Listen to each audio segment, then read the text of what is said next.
황혼의 새 사랑을 찾았습니다. 매일 아침 따뜻한 인사를 나누고 밤새 서로의 이야기를 들어주던 사람. 근데 정말 기가 막힌 일을 겪었습니다. 제 이야기를 시작해 보겠습니다. 내 이름은 이영수. 65살이다. 교통사고로 남편을 떠나보내고 혼자 산 지 이제 5년째다. 나는 꽃을 좋아한다. 남편이 살아있을 땐 꽃 한 송이 받아본 적 없지만 지금은 내가 꽃을 직접 키우고 가꾼다. 베란다 화분에는 장미, 제라늄, 국화가 있다. 작은 베란다가 온통 화분으로 가득하다. 애는 둘이다. 딸 하나, 아들 하나. 둘 다 커서 서울에서 회사 다니느라 바쁘다. 명절이나 생일 때나 얼굴 보는 게 다다. 처음엔 혼자 남았을 때의 고요함이 무서웠다.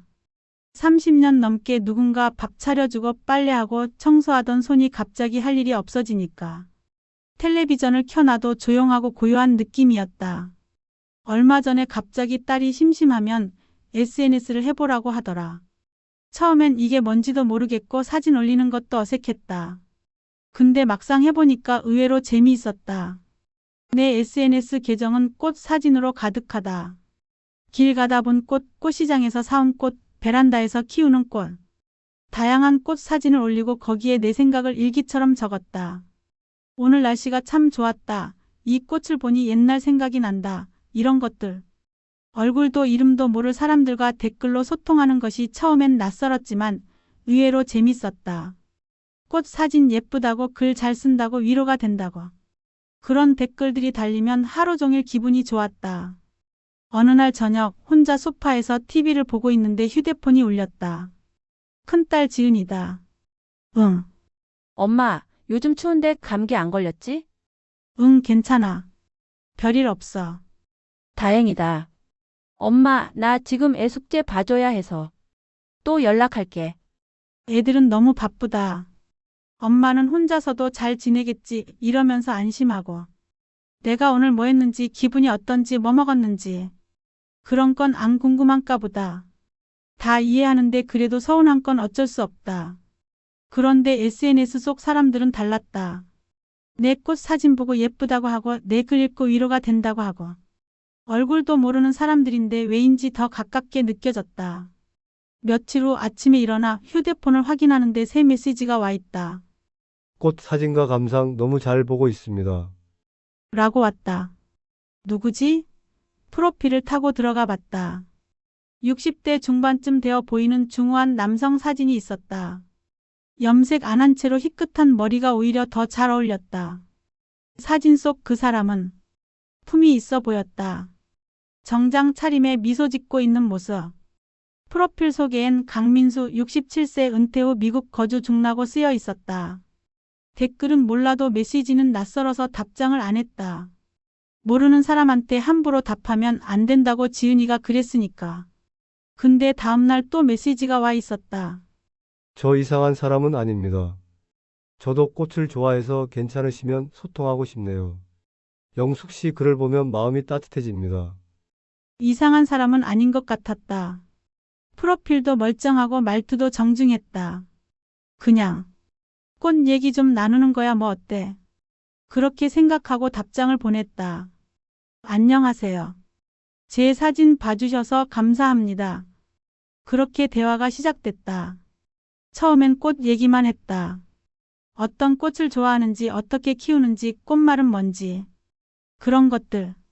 영숙 씨는 장미를 많이 키우시네요. 저도 장미 좋아합니다. 특히 빨간 장미. 저도 빨간 장미가 제일 좋아요. 근데 키우기가 좀 까다로워요. 맞아요. 물 주는 것도 조심해야 하고. 그래도 피었을 때 그 기쁨은 이루 말할 수 없죠. 네, 정말 그래요. 선생님은 어디 사세요? 지금은 미국에 있습니다. 은퇴하고 1년 정도 여기서 지내려고요. 원래는 서울에서 회사 다녔어요. 대화가 점점 길어졌다. 꽃 얘기에서 시작해서 일상 얘기로 그리고 인생 얘기로 넘어갔다. 어느새 2주가 지났다. 강민수라는 그 사람과 나는 매일 아침 인사를 나눴다. 영숙 씨 좋은 아침입니다. 오늘도 좋은 하루 되세요. 아침에 일어나면 제일 먼저 그 사람 메시지를 확인하게 됐다. 잠들기 전에도 마지막으로 그 사람한테 메시지를 보냈다. 영숙 씨 오늘 기분은 어때요? 괜찮아요. 오늘 장미가 한 송이 더 폈어요. 사진 좀 보내주실래요? 보고 싶네요. 정말 예쁘네요. 영숙 씨가 정성껏 키우신 게 느껴집니다.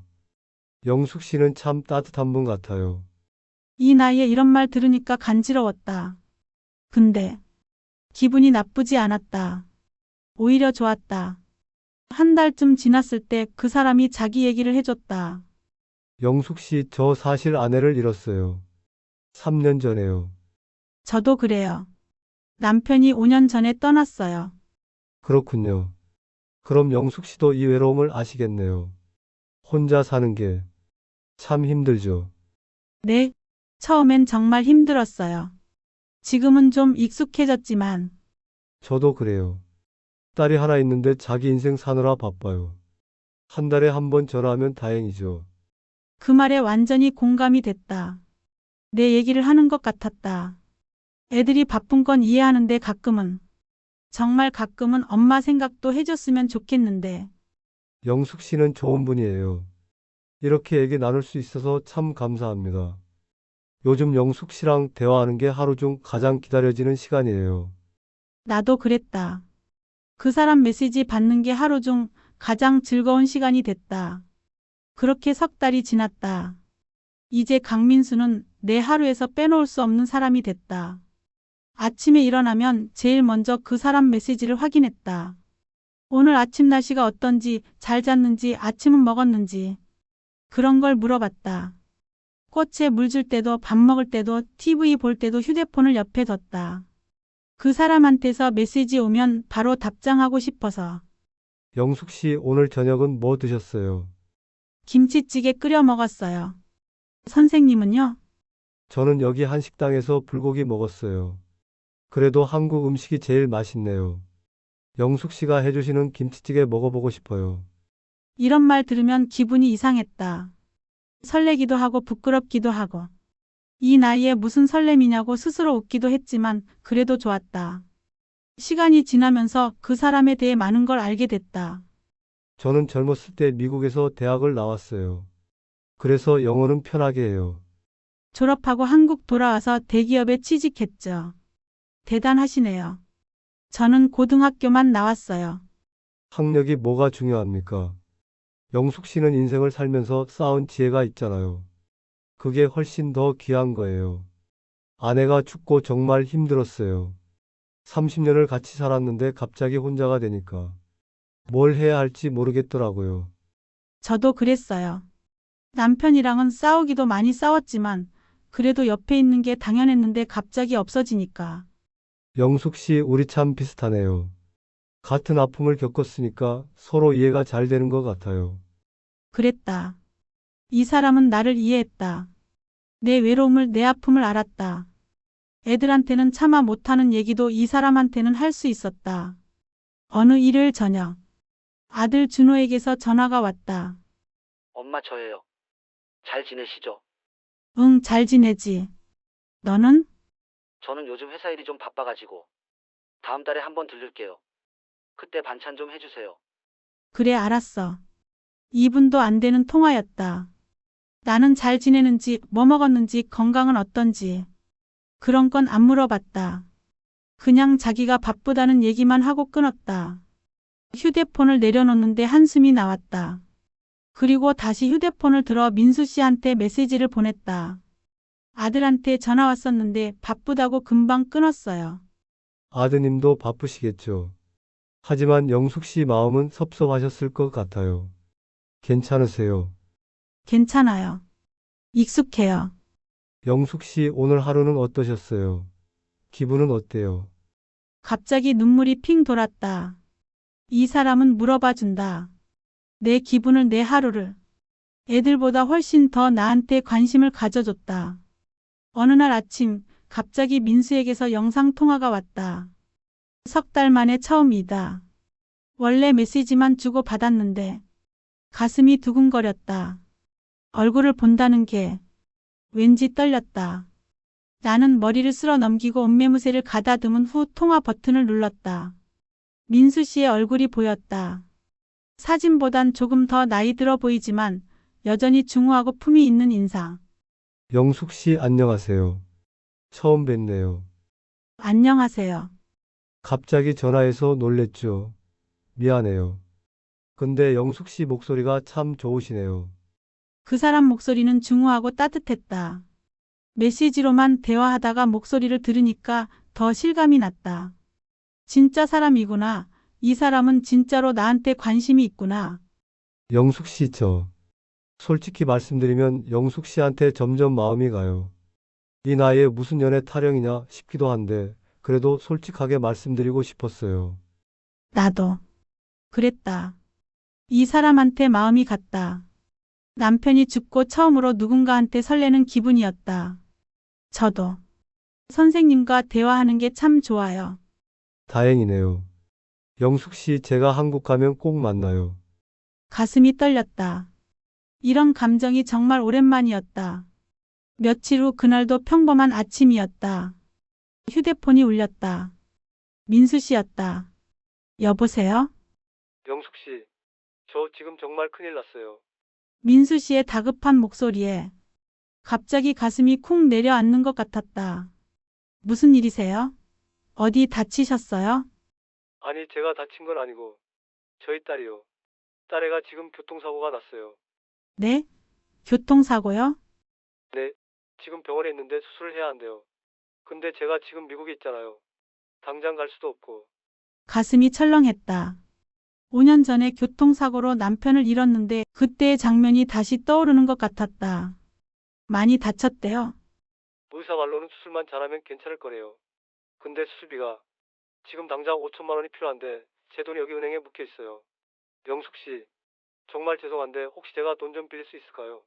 내일 아침에 은행 문 열면 제가 바로 돌려드릴게요. 정말 급해서 그래요. 5천만 원. 큰 돈이다. 근데 그 사람 딸이 지금 수술을 기다리고 있다는데 시차도 많이 나는 타지에 있는데 딸이 사고 났으면 얼마나 마음이 아플까. 알겠어요. 제가 도와드릴게요. 영숙 씨 정말 감사합니다. 말로 표현할 수 없을 정도로 감사해요. 딸 수술 잘 끝나면 바로 연락드릴게요. 정말 고맙습니다. 다음날 저녁이 됐다. 민수한테서 연락이 없었다. 수술이 잘 끝났는지 딸은 괜찮은지 궁금했다. 나는 메시지를 보냈다. 수술은 잘 끝났어요. 따님은 괜찮으세요? 밤이 됐는데도 답장이 없었다. 평소에는 몇 분 안에 답장이 왔는데 혹시 한국에 급하게 오려다 보니 바빠서 못 보는 건가? 무슨 일이 생긴 건가? 걱정됐다. 그 사람도 그 사람 딸도 시차도 많이 나는 타지에 있는데 딸이 저렇게 다치면 얼마나 마음이 아프고 힘들까? 3일이 지났다. 민수한테서 아무 연락이 없었다.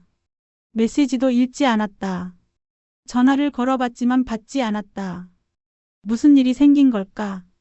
혹시 딸 상태가 안 좋아진 건 아닐까? 아니면 너무 바빠서 연락을 못하는 건가? 평소 같으면 꽃 보면 기분이 좋아지는데 오늘은 그것도 안 됐다. 장미가 활짝 폈는데도 눈에 안 들어왔다. 일주일이 지났다. 여전히 민수 씨에게서 아무 연락이 없었다. 메시지는 읽지 않은 상태고 전화는 받지 않았다. 불안했다. 뭔가 이상했다. 3개월 동안 매일같이 연락하던 사람이 갑자기 일주일 동안 연락이 없다는 게 이해가 안 됐다. 2주가 지났다. 나는 매일같이 민수한테 메시지를 보냈다. 근데 하나도 읽히지 않았다. 그런데 이상한 점을 발견했다. 민수가 올렸던 사진들이 다 사라져 있었다. 프로필 사진도 기본 이미지로 바뀌어 있었다. 이게 무슨 일이지? 손이 떨렸다. 한 달이 지났다. 한 달이나 지나도록 민수 씨는 아무 연락이 없었다. 프로필은 완전히 사라졌다. 베란다에 나가봤다. 꽃들이 다 시들어 있었다. 물도 안 줬고 돌보지도 않았다. 그렇게 아끼던 장미도 시들어서 꽃잎이 떨어져 있었다. 내가 속은 거구나. 휴대폰으로 검색해봤다. 로맨스 스캠. 검색 결과들이 나온다. 뉴스 기사 피해 사례들. 60대 남성, SNS 로맨스 스캠으로 1억 2천만 원 피해. 해외 거주 사칭, 긴급 송금 요구. 고령층 노린 로맨스 스캠 급증. SNS 사기범 구속. 내 얘기였다. 정확히 내가 당한 그대로였다. SNS로 접근해서 몇 달 동안 친밀하게 대화하고 그러다가 긴급한 상황을 만들어서 돈을 요구하고 돈 받으면 연락을 끊는다. 아, 내가 이렇게 멍청했나. 나는 바닥에 주저앉았다. 이게 말이 되는 일인가. 내가 믿었던 그 사람이 나를 속인 거였다니. 그렇게 다정하고 나를 위로해주던 말들은 다 거짓이었다니. 돈을 잃은 것보다 그게 더 아팠다. 그 사람에 대한 나의 진심이, 나의 외로움이, 나의 마음이 다 농락당했다는 게 너무 분하고 원통했다. 그 후로 며칠 동안 집 밖에 나가지 않았다. 아무도 만나고 싶지 않았다. 아무한테도 말하고 싶지 않았다. 이 나이 먹고 SNS에서 만난 사람한테 속았다는 게 너무 창피했다. 너 정말 멍청하다. 이 나이 먹고 무슨 연애 타령이야. 그것도 얼굴도 한 번 안 본 사람한테. 사람들이 알면 뭐라고 할까? 이웃 아줌마들이 알면, 동네 사람들이 알면, 아들, 딸이 알면. 너무 창피했다. 일주일이 더 지났다. 어느 토요일 아침 초인종이 울렸다. 문을 열자 딸 지은이 서 있었다. 너 왜 왔어? 바쁘다며. 엄마, 왜 이렇게 얼굴이 안 좋아? 아, 그냥 좀 피곤해서. 엄마, 무슨 일 있어? 엄마가 이렇게 집을 방치할 분이 아닌데. 아무 일도 없어. 그냥 요즘 몸이 안 좋아서. 지은이 내 손을 잡았다. 엄마, 나한테 말해봐. 대체 무슨 일이야? 나는 그간의 일을 고백했다. 돈을 잃은 것보다 내 마음이 농락당한 게 더 아파. 나는 진심이었는데 그 사람한테는 그냥 돈이었구나 싶어서. 지은이 나를 꼭 안아주며 말했다. 엄마, 미안해. 엄마가 그렇게 외로운지 내가 몰랐네. 이제부터는 내가 더 신경 쓸게. 그리고 돈은 너무 신경 쓰지 마. 엄마가 이렇게 무사한 게 어디야. 고맙다. 그렇게 말해줘서. 6개월이 지났다. 많은 게 달라졌다. 애들은 주말마다 번갈아서 찾아온다. 오늘 처음 복지관에 갔다. 딸이 권유했다. 나같이 사기 피해를 당한 어르신들의 자조 모임이 있다고. 오늘 처음 오신 분 계시죠? 자기소개 부탁드려요. 안녕하세요. 저는 이영숙이라고 합니다. 62살이고요. 로맨스 스캠 피해를 당했어요. 내 이야기를 들으며 사람들이 공감해주고 위로해 주었다. 나만 그런 게 아니었구나. 다들 나처럼 외로웠고 누군가의 따뜻한 말 한마디에 목말랐던 거구나. 자조 모임이 끝나고 다 같이 차를 마시며 대화를 나눴다. 이제 온라인은 정말 무서워요. SNS도 다 지웠어요. 나도 이제 휴대폰으로 누가 연락 오면 일단 의심부터 해요. 한 주가 또 흘렀다. 복지관 정원을 걷고 있는데 어떤 남자가 말을 걸었다. 실례지만 지난주에 처음 오신 분 아니신가요? 아, 네, 맞아요. 저는 박철수라고 합니다. 저도 작년에 로맨스 스캠 당했어요. 이 모임 1년째 나오고 있습니다. 아, 그러셨어요. 저기 꽃밭 보이시죠? 여기 복지관에서 어르신들이 직접 가꾸는 거예요. 저도 거기서 꽃 키워요. 그래요? 저도 집에서 꽃 키워요. 장미랑 제라늄이요. 오, 저도 장미 좋아합니다. 근데 키우기 쉽지 않죠? 맞아요. 꽃 이야기를 나누며 걷다 보니 시간이 훌쩍 지나갔다. 박철수라는 분은 꽃을 잘 아는 나에게 복지관 정원을 가꾸는 것을 도와달라고 했다. 그렇게 매주 나가니 예전처럼 내 일상이 다시 활기차졌다. 영숙 씨, 처음 오셨을 때보다 얼굴이 훨씬 밝아지셨어요. 그래요? 애들이 자주 찾아와 줘서. 그리고 여기 와서 사람들 만나니까 마음이 좀 편해진 것 같아요. 저도 처음엔 정말 힘들었어요. 사기 당하고 나서 사람이 무서워지더라고요. 근데 여기 와서 조금씩 나아졌어요. 저도 처음엔 제 자신이 너무 창피하고 한심하게 느껴졌어요. 근데 여기서 다른 분들 얘기 듣고 저만 그런 게 아니구나 싶으니까 조금 마음이 놓이더라고요. 맞아요. 우린 잘못한 게 없어요. 외로웠을 뿐이죠. 영숙 씨, 다음 주에 시간 되시면 전시회 같이 가실래요?